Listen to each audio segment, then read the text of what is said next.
여러분 안녕하세요. 8월 22일 여의도 펀드메디TV, 오늘은 두 번째 니플로 장비 수혜주 두 번째 프로텍을 한번 해보도록 하겠습니다. 어제는 제가 이제 한미 반도체를 여러분들에게 올렸죠. 오늘은 프로텍을 다시 한번 우리가 리뷰해 보도록 하겠습니다. 동사의 지금 시가총액은 4,950억을 찍고 있습니다. 이렇게 7만원까지 갔던 주식이 지금 45,000원까지 빠졌으니까 충분히 가격 조정은 나타났다는, 이게 이제 제가 봤을 때 매력 포인트라는 거죠. MACD가 바닥에서 치고 돌아서는 형국, 따라서 향후에는 추가로 더 하락하기보다는 이렇게 기술적 반등 정도로 올라올 확률이 높아 보인다. 그리고 이제 엔비디아발 그러한 성장에 대한 그러한 좋은 희소식도 있기 때문에 TSMC라든지 프로텍의 주가는 바닥을 치고 돌아설 가능성이 높아 보인다. 프로텍이 이제 7만원을 치고 크게 하락했던 이유는 국내 기관 투자가들이 이익 실현이 나서버린 거죠. 특히 하반기 실적이 그렇게 좋지 않을 것이다, 이런 반도체 장비 전체에 대한 그러한 실망 매물이 시장에 쏟아지면서 샀던 것들을 이익 실현을 하면서 기관과 외국인이 이익 실현을 하면서 주가가 박살이 났는데, 이제 이러한 수급적인 측면에서도 거의 다 바닥이 다 온 것 같다, 이렇게 이해를 하시면 될 것 같아요. 자, 그러면 동사는 어떤 기업인가? 동사는 반도체 장비 디스펜서 MC를 1998년 6월에 국내에서 처음으로 국산화시켰으며 기술력을 인정받아 국내의 삼성전자, LG전자, 하이닉스 반도체, ASE 코리아, 스태츠칩팩 코리아, 스태츠칩팩 코리아, 암코 테크놀로지 등의 제품을 공급을 하고 있다. 여기서 디스펜서 장비라고 있는데, 디스펜서 장비라는 것은 막 이렇게 뿌려주는 장비를 디스펜서라고 하죠. 이렇게 장비가 있고 이 안에 노즐 같은 것들이 막 해서 이렇게 막 골고루 도포를 해주는 그런 정교한 장비가 디스펜서 장비이다, 이렇게 보는 거죠. 동사는 프로텍이라는 주회사를 놓고 미남이라는 자회사, PNM, 프로텍 LNH, 프로텍 인베스트먼트, PMT, 이렇게 자회사가 있는데 프로텍과 미남이 PNM, 이 세 회사가 동사의 그룹의 가장 큰 핵심이다. 프로텍은 디스펜서, 다이본더, 이제 붙이는 거, 우리가 지금 니플로 장비는 여기에 속하는 거든. AGV가 뭔지는 모르겠습니다. 다음 미나미 자회사는 스크린 프린터, 볼 플레이서 시스템, 이런 것들을 생산하는 기계를 만들고 있고, PNM은 자동차 공합 부품, 자동차 공합 압력에 관한 여러 가지 것들을 만드는 회사, 이렇게 세 개 회사가 주축을 이루는 회사다. 핵심은 이 디스펜서하고 다이본더, 이렇게 패키지 PCB하고 칩을 붙이는 그러한 기계, 니플로 장비라는 게 그런 거죠. 이게 이제 매출액이 지금 10%인데 향후에 30%까지 쭉 치고 올라오겠다는 이 성장성을 보고 프로텍을 지금 우리가 투자에 유니버스에 올려놓고 관심을 갖고 이제는 바닥이다, 사야 된다, 이 생각을 하는 게 되는 거죠. 동사의 매축을 보면 디스펜서 앤드 다이본더 레이저 리플로, 이게 49.2%, 이게 핵심이죠. 나머지는 뭐 한번 보시기 바랍니다. 레이저 니플로 장비 이런 것들이 디스펜서, 다이본더, 카메라 모듈, 반도체, CSP, LED 패킹용 레진 및 형광체 도포 시스템 쭉 뿌리고 그 다음에 붙이고 이런 것들을 하는 그런 정밀 부품 제조 기업이다, 이렇게 볼 수 있습니다. 자, 이렇게 기판에 이제 볼을 이렇게 놓는 거죠.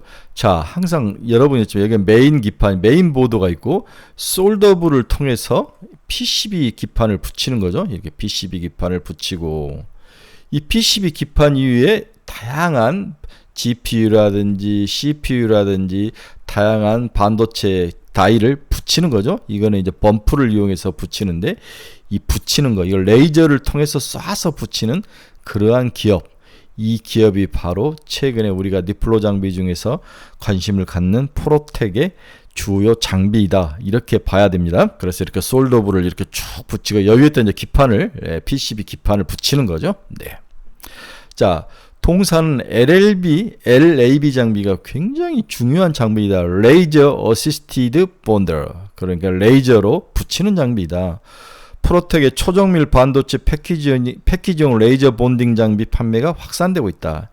해당 장비는 미국의 본사를 둔 글로벌 2320 오사트, 이게 엠코죠. 엠코와 함께해서 만들었다는 거죠. 그간 세계 유수의 반도체 기업이 이 장비를 구매하기 위해 프로텍에 노블콜을 보냈으나 이렇게 엠코와의 계약 조건에 따라서 묶여 있다가 최근에 이 계약이 해제되면서 우리의 관심사로 확 떠올랐다. 이게 TSMC도 사고 싶고 그 다음에 애플도 이 장비를 사고 싶은 거죠. 프로텍의 레이저 본딩 장비를 업계에서는 LLB라고 부른다. 이 LLB는 레이저로 1, 2초가량 칩에 국부적으로 열을 가해 다이와 기판을 붙이는 역할을 한다. 통상 반도체 칩 다이와 패키지 기판을 붙이는 레이저를 리플로 장비로 주로 활용을 하고 있다. 우리가 챔버 안에서 녹여서 붙이는 방법하고 레이저를 쏴가지고 정밀하게 붙이는 방법, 그 중에서 프로텍은 레이저로 정밀하게 쏴서 기판과 칩을 붙이는 그러한 범프를 붙이는 그러한 장비이다.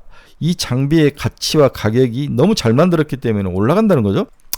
리플로는 열을 활용하는 것으로 일종의 오븐 굽는 장비라고 할 수 있다. 칩 다이를 올린 기판 등을 놓으면 벨트가 움직이면서 순차적으로 열을 받게 되는 구조이다. 그러나 5에서 7분간의 긴 동안 칩과 패키지 기반 전체가 열에 노출되면 휘어지는 거죠. 휘어지거나 냉납, 납땜이 제대로 되지 않는 문제가 발생을 하고 있는 거죠. 최첨단의 칩 경우 패키지 기판 두께가 더 얇아지므로 이러한 문제가 보다 심화가 되는데 이 문제를 해결하는 게 프로텍의 레이저 장비다. 이렇게 업계에서는 보고 있습니다. 프로텍은 미국 오사트 업체 엠코와 수년 전부터 이러한 문제를 해결하기에 LAB 장비를 공정을 개발했고 성과를 냈다.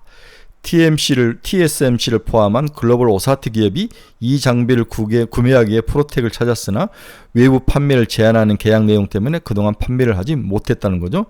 애플 등 글로벌 기업이 이 공법을 적용하기를 원했습니다. 프로텍 장비를 사지 못한 TSMC는 국내 레이저셀에 비슷한 장비를 2대 정도 주문을 활용했으나 레이저셀 장비에 대한 추가 주문을 발주하지 않고 있는 걸 알려졌다.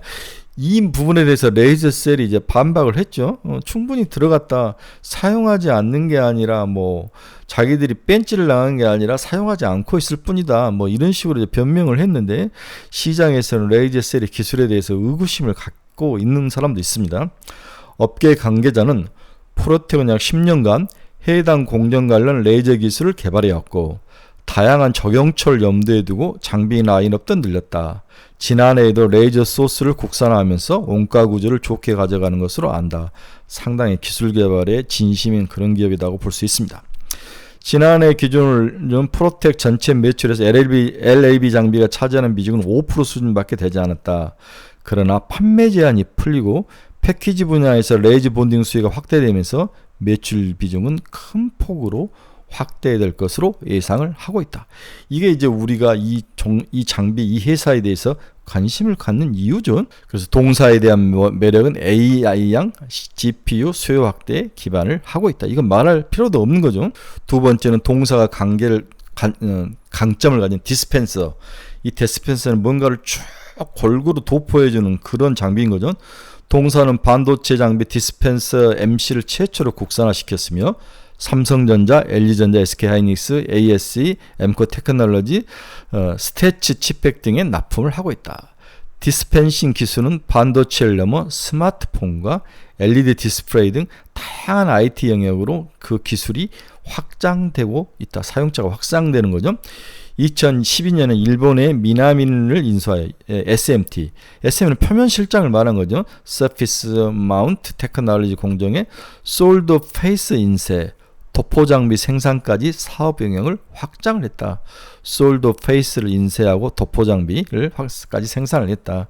뭔가를 쭉 뿌려주고 여기에 관련된 그러한 소재와 장비까지도 개발을 했는데 이게 스마트폰을 넘어서 스마트폰, LED 디스플레이, 기타 다양한 제품을 만드는데 반드시 필요한 장비이다.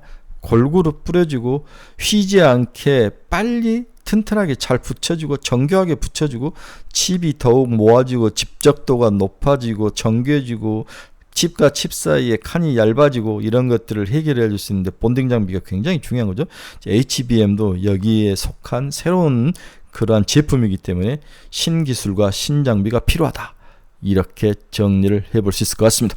마지막으로 실적 한번 봅시다. 올해는 상저하고의 실적이 예상되고 있다.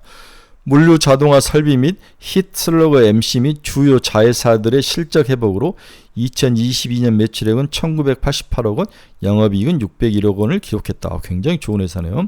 올해 연결 매출 예상은 2023년은 매출액 1834억, YY는 좀 빠지지만 영업이익도 541억으로 좀 하락을 하지만 올해가 바닥이다. 올해 이렇게 안 좋았던 건 전방산업이죠. 네. 작년부터 시작한 전방산업, 전방업체, 반도체 제조사들의 재고 조정으로 인해서 23년 상반기까지 설비 투자가 부진할 것으로 전망되지만 하반기부터는 주요 파운드리 고객사인 TSMC나 삼성전자 등의 중장기 파운드리 증설로부터 증설이 나타나는 과정 속에 있기 때문에 하반기는 실적 개선이 나타날 것으로 예상이 되고 있다. 따라서 이 종목은 너무 이제 가격 조정을 확실히 받은 거죠. 그래서 다시 이제 주가 그래프로 돌아오면 7만 원까지 갔던 게 4만 5천 원까지 빠졌다. 가격 조정은 확실하다. 사서 중장기적으로 가지고 있으면 최소한 전고점 7만 원까지는 충분히 갈 수 있는, 시총도 4,950억 밖에 되지 않는다.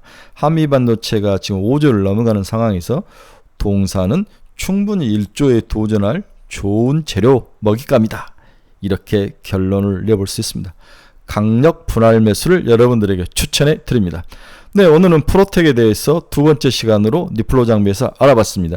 내일은 PSK 홀딩스에 대해서 알아보도록 하겠습니다. 여러분 감사합니다. 내일 뵙겠습니다.